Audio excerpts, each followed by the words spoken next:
Mới kiếm được con khỉ của mình rồi. Mình mới chuộc trên kia. Chị Mai ơi.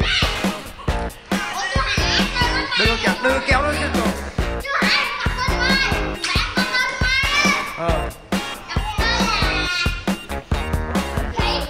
Ô Mai ơi Mai. Mai đi một tháng nay giờ về.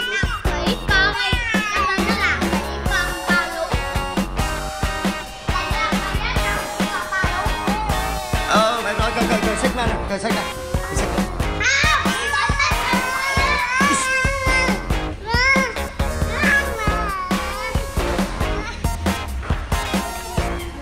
Đừng có kéo cổ Mai đi. Đấy nè. Đi sữa nó đói bụng rồi.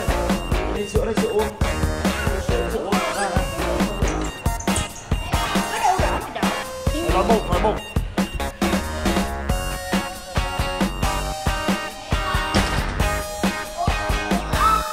Đi ra để nó tự uống. Đói bụng. Ui, thằng có nói nghe không?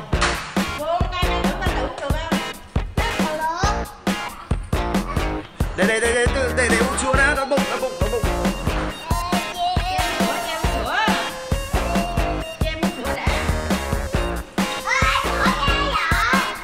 Mới chuộc về cho mọi người.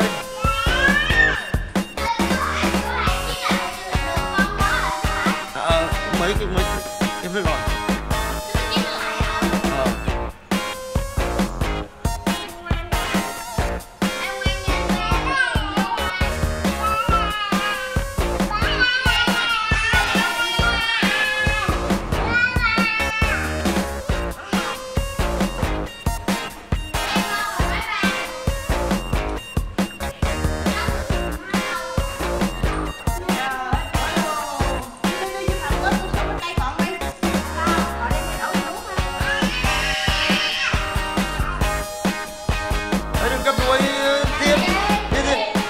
Đừng cầm đuôi,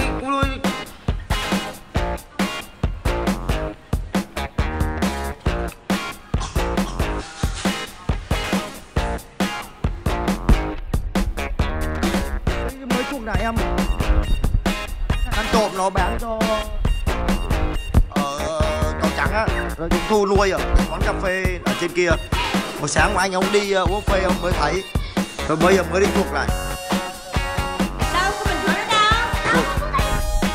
Chuộc lại hết 900.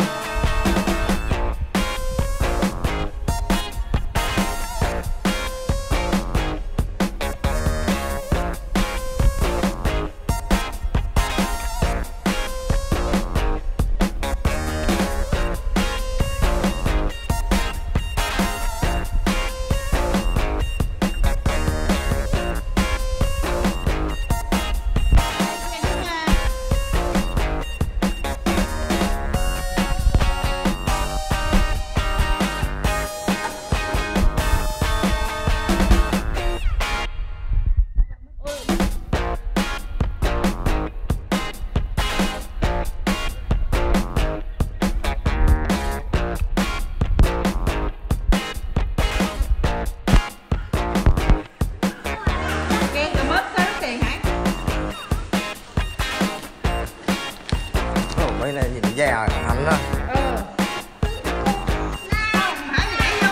Để được hả? Một ghê.